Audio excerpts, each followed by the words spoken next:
Hi ಎಲ್ಲರಿಗೂ ನಮಸ್ಕಾರ ಸ್ನೇಹಿತರೆ. ಇವತ್ತಿನ ವಿಡಿಯೋದಲ್ಲಿ ನಮ್ಮ ನೈಋತ್ಯ ರೈಲ್ವೆ ಜಂಕ್ಷನ್ ಹುಬ್ಬಳ್ಳಿಯಿಂದ ರಾಯಚೂರಿನ ಮೂಲಕ ಕ್ಯಾಪಿಟಲ್ ಸಿಟಿ ಆಫ್ ತೆಲಂಗಾಣದ ಹೈದರಾಬಾದ್ ನಗರಕ್ಕೆ ನೇರ ರೈಲ್ವೆ ಸಂಪರ್ಕ ಕಲ್ಪಿಸುವ ಉದ್ದೇಶದಿಂದ ಹಾಗೆ ನಮ್ಮ ಕಲ್ಯಾಣ ಕರ್ನಾಟಕದ ಬಹುದೊಡ್ಡ ಭಾಗವನ್ನು ಹಾದು ಹೋಗುವಂತಹ ಮುಖ್ಯವಾಗಿ ರೈಲ್ವೆ ಡೆವಲಪ್ಮೆಂಟ್ ಮತ್ತು ಇನ್ಫ್ರಾಸ್ಟ್ರಕ್ಚರ್ ಕನೆಕ್ಟಿವಿಟಿ ಉತ್ತಮಗೊಳಿಸುವ ಉದ್ದೇಶದಿಂದ ನಿರ್ಮಾಣವಾಗುತ್ತಿರುವಂತಹ ಮುನಿರಾಬಾದ್ ಮೆಹಬೂಬ್ ನಗರ ನ್ಯೂ ರೈಲ್ವೆ ಪ್ರಾಜೆಕ್ಟ್ನ ಭಾಗವಾದ ಗಿಣಿಗೇರ ರಾಯಚೂರು ನೂತನ ರೈಲು ಮಾರ್ಗದ ಸಿಂಧನೂರಿನಿಂದ ಮಾನ್ವಿ ಸೆಕ್ಷನ್ನ ಮುಂದಿನ ರೈಲ್ವೆ ಕಾಮಗಾರಿಯ ಸಂಪೂರ್ಣ ವಿವರಗಳನ್ನು ನೋಡ್ತಾ ಹೋಗೋಣ. ಯಾರೆಲ್ಲ ನಮ್ಮ ಚಾನಲ್ಗೆ ಹೊಸಬರಿದ್ದೀರಿ ದಯವಿಟ್ಟು ನಮ್ಮ ಚಾನಲ್ಗೆ ಸಬ್ಸ್ಕ್ರೈಬ್ ಮಾಡಿ, ಈ ಬೆಲ್ಲೈಕನ್ನು ಕ್ಲಿಕ್ ಮಾಡಿ. ನಮ್ಮ ಚಾನಲಲ್ಲಿ ಬರುವಂತಹ ಎಲ್ಲ ಹೊಸ ಮಾಹಿತಿಗಳು ನಿಮಗೆ ಮೊದಲು ಸಿಗ್ತದೆ. ಬನ್ನಿ ವಿಡಿಯೋವನ್ನು ಶುರು ಮಾಡೋಣ. ಸ್ನೇಹಿತರೆ, ಸದ್ಯಕ್ಕೆ ನಮ್ಮ ಕರ್ನಾಟಕದಲ್ಲೇ ಅತಿ ಹೆಚ್ಚು ರೈಲ್ವೆ ಕಾಮಗಾರಿ ಪೂರ್ಣಗೊಂಡಿರುವ ಹೆಗ್ಗಳಿಕೆಗೆ ಪಾತ್ರವಾಗಿರುವ ಈ ಹೊಸ ರೈಲು ಮಾರ್ಗ ತುಂಬ ಕುತೂಹಲಕಾರಿಯಾದ ಇತಿಹಾಸವನ್ನು ಹೊಂದಿದೆ. ಮೊಟ್ಟ ಮೊದಲಿಗೆ ಈ ನೂತನ ರೈಲು ಮಾರ್ಗದ ಪ್ರಸ್ತಾವನೆ ನಡೆದದ್ದು 1996ನೇ ವರ್ಷದಲ್ಲಿ. ಆಗಿನ ಪ್ರಧಾನಮಂತ್ರಿಯಾಗಿದ್ದ ನಮ್ಮ ಎಚ್.ಡಿ. ದೇವೇಗೌಡವರ ಕಾಲದಲ್ಲಿ ಘೋಷಣೆಯಾಗಿದ್ದ ಈ ನೂತನ ರೈಲು ಮಾರ್ಗಕ್ಕೆ ಒಂದು ವರ್ಷದ ನಂತರ ಅಂದರೆ 1997ರಲ್ಲಿ ಕಾಮಗಾರಿಯನ್ನು ಶುರು ಮಾಡಲು ಅನುಮತಿಯನ್ನು ನೀಡಲಾಯಿತು. ನಂತರದ ದಿನಗಳಲ್ಲಿ ಹಲವಾರು ಕಾರಣಾಂತರಗಳಿಂದ ಈ ರೈಲು ಮಾರ್ಗ ಸುಮಾರು 30 ವರ್ಷಗಳೇ ಕಳೆದರೂ ಕಾಮಗಾರಿ ಪೂರ್ಣಗೊಳ್ಳದೆ ಏಕೆ ಇಷ್ಟೊಂದು ವಿಳಂಬವಾಗ್ತಾ ಇದೆ, ಯಾವ ವರ್ಷದಲ್ಲಿ ಪೂರ್ಣಗೊಳಿಸುವಂತೆ ಗಡುವನ್ನು ನೀಡಲಾಗಿದೆ ಮತ್ತು ಈ ಹಿಂದೆ ಈ ಯೋಜನೆ ಘೋಷಣೆಯಾದ ಅವಧಿಯಲ್ಲಿ ಸರಾಸರಿ 1723 ಕೋಟಿ ಅಂದಾಜಿಸಲಾದ ವೆಚ್ಚದಲ್ಲಿ ನಿರ್ಮಾಣವಾಗಬೇಕಿದ್ದ ಈ ಮಾರ್ಗಕ್ಕೆ ಪ್ರಸ್ತುತ ದಿನಗಳಲ್ಲಿ ತಗಲುತ್ತಿರುವಂತಹ ವೆಚ್ಚವೆಷ್ಟು ಮತ್ತು ಈ ರೈಲು ಯೋಜನೆ ಪೂರ್ಣಗೊಂಡು ಜನರ ಓಡಾಟಕ್ಕೆ ಯಾವ ವರ್ಷದಲ್ಲಿ ಅನುಕೂಲಕ್ಕೆ ಸಿಗಲಿದೆ ಎಂಬ ಭರವಸೆಯನ್ನು ಸೌತ್ ವೆಸ್ಟರ್ನ್ ರೈಲ್ವೆ ಅವರು ನೀಡಿದ್ದಾರೆ. ಬಹುಮುಖ್ಯವಾಗಿ ಸಿಂಧನೂರಿನ ಮುಂದಿನ ಕಾಮಗಾರಿಯ ಭೂಸ್ವಾಧೀನದಂತಹ ಪ್ರಕ್ರಿಯೆಗಳು ಮತ್ತು ಲೇಟೆಸ್ಟ್ ಅಪ್ಡೇಟ್ಸ್ಗಳನ್ನು ಈ ವಿಡಿಯೋದಲ್ಲಿ ತಿಳಿಸಿಕೊಡ್ತೀನಿ. ಆದ್ದರಿಂದ ತಪ್ಪದೇ ವಿಡಿಯೋನ ಕೊನೆಯವರೆಗೂ ನೋಡಿ. ಸ್ನೇಹಿತರೆ, ಗದಗವಾಡಿ ಹೊಸ ರೈಲು ಮಾರ್ಗಕ್ಕೆ ಪ್ಯಾರಲಲ್ ಆಗಿ ನಿರ್ಮಾಣವಾಗುತ್ತಿರುವ ಈ ಯೋಜನೆ ರೈಲ್ವೆ ಇಲಾಖೆ ಸೇರಿದಂತೆ ಪ್ರಯಾಣಿಕರಿಗೆ ಹುಬ್ಬಳ್ಳಿ, ರಾಯಚೂರು, ಹೈದರಾಬಾದ್ ಮೇಜರ್ ಸಿಟಿಗಳ ನಡುವೆ ಶಾರ್ಟೆಸ್ಟ್ ಡಿಸ್ಟೆನ್ಸ್ ರೈಲ್ವೆ ರೂಟ್ ಆಗಿರೋದ್ರಿಂದ ಪೂರ್ಣಗೊಂಡ ನಂತರ ಬಹುಮಹತ್ತರದ ಪಾತ್ರವನ್ನು ವಹಿಸಲಿದೆ. ಸದ್ಯಕ್ಕೆ ಹುಬ್ಬಳ್ಳಿಯಿಂದ ಹೈದರಾಬಾದ್ ನಗರಕ್ಕೆ ತಲುಪಲು ಬಾಗಲಕೋಟೆ, ವಿಜಾಪುರ, ಸೋಲಾಪುರ, ವಾಡಿ ಮೂಲಕ ಮತ್ತು ಗದಗ, ಹೊಸಪೇಟೆ, ಗುಂತಕಲ್, ರಾಯಚೂರು ಈ ಎರಡು ಮಾರ್ಗಗಳಲ್ಲಿ ಟ್ರೈನ್ಗಳು ಬಳಸಿಕೊಂಡು ಬೇರೊಂದು ರಾಜ್ಯದ ಮೂಲಕ ಹೋಗುತ್ತಿರುವುದರಿಂದ ರೈಲ್ವೆ ಡಿಪಾರ್ಟ್ಮೆಂಟ್ಗೆ ಹೆಚ್ಚು ಇಂಧನ ವೆಚ್ಚದ ಜೊತೆಗೆ ಪ್ರಯಾಣಿಕರಿಗೆ ತಲುಪಲು ಹೆಚ್ಚು ಸಮಯ ಮತ್ತು ಟಿಕೆಟ್ನ ವೆಚ್ಚ ಹೆಚ್ಚಾಗಿರುವ ಕಾರಣ ಈ ಹೊಸ ಯೋಜನೆಗೆ ಮಂಜೂರಾತಿಯನ್ನು ನೀಡಲಾಗಿತ್ತು. ಒಟ್ಟು 274 ಕಿಲೋಮೀಟರ್ ಉದ್ದದ ಮುನಿರಾಬಾದ್ ಟು ಮೆಹಬೂಬ್ ನಗರ ಪ್ರಾಜೆಕ್ಟನ್ನು 3 ಭಾಗಗಳಾಗಿ ವಿಂಗಡಿಸಲಾಗಿತ್ತು. ಇದರ ಮೊದಲ ಭಾಗ 66 ಕಿಲೋಮೀಟರ್ ಉದ್ದದ ದೇವಕದ್ರದಿಂದ ಕೃಷ್ಣಾವರೆಗಿನ ಸೆಕ್ಷನ್ನ ರೈಲ್ವೆ ಕಾಮಗಾರಿಯನ್ನು ಸೌತ್ ಸೆಂಟ್ರಲ್ ರೈಲ್ವೆ ಝೋನ್ಗೆ 943 ಕೋಟಿ ಅಂದಾಜಿನ ವೆಚ್ಚದಲ್ಲಿ ನಿರ್ಮಾಣ ಮಾಡಲು ನೀಡಲಾಗಿತ್ತು. 2023ರಲ್ಲೇ ಪೂರ್ಣಗೊಂಡು ರೈಲು ಸಂಚಾರಕ್ಕೆ ಕಮಿಷನ್ ಕೂಡ ಸಿಕ್ಕಿದೆ. ಎರಡನೇ ಭಾಗ ಕೃಷ್ಣಾದಿಂದ ರಾಯಚೂರಿನವರೆಗೆ ಈಗಾಗಲೇ ಇರುವ ಬೆಂಗಳೂರು ಪುಣೆ ರೈಲ್ವೆ ಎಕನಾಮಿಕ್ ಕಾರಿಡಾರ್ನಲ್ಲಿ ಬರುವಂತಹ Guntakal Wadi section existing railway line ಕೂಡ ಇದೆ.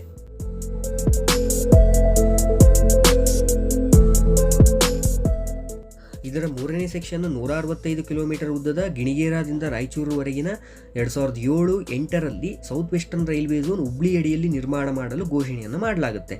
ಇದಕ್ಕೆ 1350.91 ಕೋಟಿ ರೂಪಾಯಿ ಹಣ ಬೇಕಾಗಬಹುದು ಎಂದು ಅಂದಾಜಿಸಲಾಗಿದ್ದು, ಈ ನೂತನ ರೈಲು ಮಾರ್ಗದ ಕಾಮಗಾರಿಗೆ 2474.5 ಎಕರೆ ಭೂಪ್ರದೇಶ ಬೇಕಾಗಬಹುದು ಎಂದು ರೈತರಿಂದ ಭೂಸ್ವಾಧೀನವನ್ನು ಪಡಿಸಿಕೊಳ್ಳುವುದಾಗಿ ರಾಜ್ಯ ಸರ್ಕಾರದೊಂದಿಗೆ ಒಪ್ಪಂದವನ್ನು ಮಾಡಿಕೊಂಡು ಮುಂದೆ 2015ರಲ್ಲಿ ಶುರು ಮಾಡಲಾದ ಈ ಯೋಜನೆಯ ಮೊದಲ ಸ್ಟೆಚ್ 39 ಕಿಲೋಮೀಟರ್ ಉದ್ದದ ಗಿಣಿಗೇರಾದಿಂದ ಗಂಗಾವತಿವರೆಗಿನ ಈ ಹೊಸ ಮಾರ್ಗವನ್ನು ಮಾರ್ಚ್ ತಿಂಗಳು 2019ರಲ್ಲಿ ರೈಲು ಸಂಚಾರಕ್ಕೆ ಕಮಿಷನ್ ಮಾಡಲಾಗುತ್ತೆ. ಇದರ ಎರಡನೇ ಸ್ಟ್ರೆಚ್ 65 ಕಿಲೋಮೀಟರ್ ಉದ್ದದ ಕಾರಟಗಿವರೆಗೆ ನವೆಂಬರ್ 10, 2021ರಲ್ಲಿ ಎಕ್ಸ್ಟೆಂಡ್ ಮಾಡಲಾಗುತ್ತೆ. ಇತ್ತೀಚೆಗೆ ಮಾರ್ಚ್ 15, 2024ರಂದು 84 ಕಿಲೋಮೀಟರ್ ಉದ್ದದ ಸ್ಟ್ರೆಚ್ ಸಿಂಧನೂರಿನವರೆಗೆ ಕಮಿಷನ್ ಮಾಡಲಾಗಿದೆ ಮತ್ತು ಹುಬ್ಬಳ್ಳಿ, ಬೆಂಗಳೂರು, ಸಿಂಧನೂರು ನಗರಗಳ ನಡುವೆ ದಿನನಿತ್ಯ ರೈಲುಗಳ ಓಡಾಟ ಶುರುವಾಗಿದೆ. ಸಿಂಧನೂರು ರೈಲ್ವೆ ಸ್ಟೇಷನ್ ಉದ್ಘಾಟನೆಯ ವಿಡಿಯೋಗಳನ್ನು ಸಹ ನಮ್ಮ ಚಾನಲಲ್ಲಿ ನಾವು ಮಾಡಿ ಹಾಕಿದ್ದೀವಿ, ಅದನ್ನು ಸಹ ನೀವು ನೋಡಬಹುದು. ಸೊ ಈ ಸರಿಸುಮಾರು 30 ಕಿಲೋಮೀಟರ್ ಉದ್ದದ ಸಿಂಧನೂರಿನಿಂದ ಹಿರೇಕೊಟ್ನೇಕಲ್ ಮಾರ್ಗದ ಕಾಮಗಾರಿಗೆ ಎಸ್ಟಿಮೇಟೆಡ್ ಪ್ರಾಜೆಕ್ಟ್ ಕಾಸ್ಟ್ 631.76 ಕೋಟಿ ರೂಪಾಯಿ ಎಂದು ಅಂದಾಜಿಸಲಾಗಿದ್ದು, ಜುಲೈ 19, 2023ರಲ್ಲೇ ಕನ್ಸ್ಟ್ರಕ್ಟರ್ಗೆ ಬಿಡ್ ಅನ್ನು ಓಪನ್ ಮಾಡಿ ಟೆಂಡರ್ ಅನ್ನು ನೀಡಲಾಗಿತ್ತು.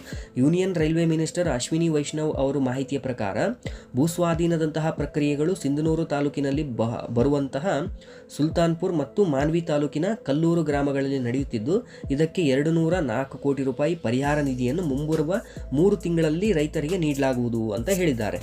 ಈ 30 ಕಿಲೋಮೀಟರ್ ಸ್ಟ್ರೆಚ್ಗೆ ಒಟ್ಟು 181.73 ಎಕರೆ ಭೂಮಿ ಬೇಕಾಗಲಿದ್ದು, ಅದರಲ್ಲಿ ಈಗಾಗಲೇ 44.53 ಎಕರೆ ಭೂಮಿಯನ್ನು ರೈಲ್ವೆ ಇಲಾಖೆ ಸ್ವಾಧೀನಪಡಿಸಿಕೊಂಡಿದೆ.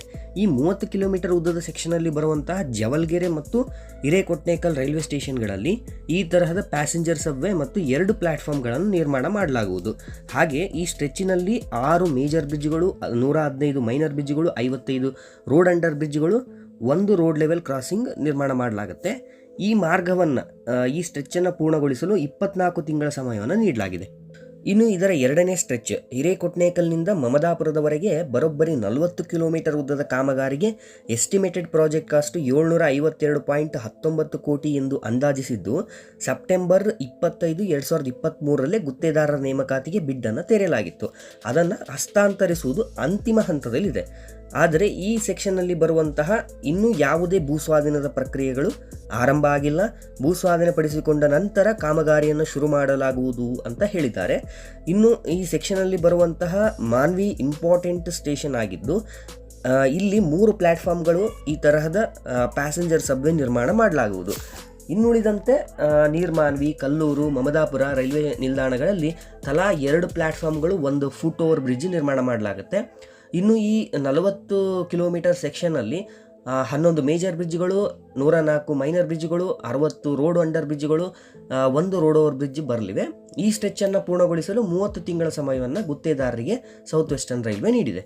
ಈ 2 ಸ್ಟ್ರೆಚ್ಗಳು ಸಿಂಧನೂರಿನಿಂದ ಹಿರೇಕೊಟ್ನೇಕಲ್ನಿಂದ ಮಮದಾಪುರದವರೆಗೆ ಕನ್ಸ್ಟ್ರಕ್ಷನ್ ಕಂಪ್ಲೀಟ್ ಆದರೆ ಕೇವಲ 8 ಕಿಲೋಮೀಟರ್ ಮಾತ್ರ ಬಾಕಿ ಉಳಿಯುತ್ತೆ.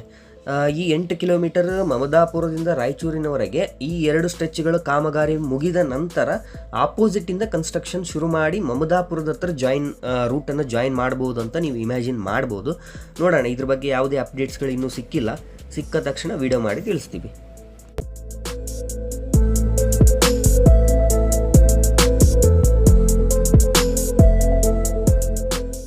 ಸ್ನೇಹಿತರೆ, 3ನೇದಾಗಿ ಈ Munirabad Raichur new railway line project ಯಾವ ಗ್ರಾಮಗಳು ಮತ್ತು ಇಂಪಾರ್ಟೆಂಟ್ ಸ್ಟೇಷನ್ಗಳನ್ನು ಹಾದು ಹೋಗಲಿದೆ ಅನ್ನೋದನ್ನು ನೋಡೋಣ.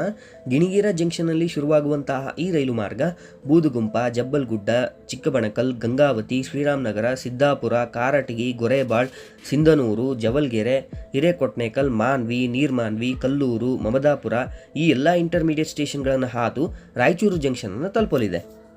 ಸ್ನೇಹಿತರೆ, ಕೊನೆಯದಾಗಿ ಈ ಹೊಸ ಗಿಣಿಗೇರ ರಾಯಚೂರು ರೈಲು ಮಾರ್ಗದಿಂದ ಆಗುವಂತಹ ಲಾಭಗಳನ್ನು ಮತ್ತು ಅನುಕೂಲತೆಗಳನ್ನು ನೋಡ್ತಾ ಹೋಗೋಣ.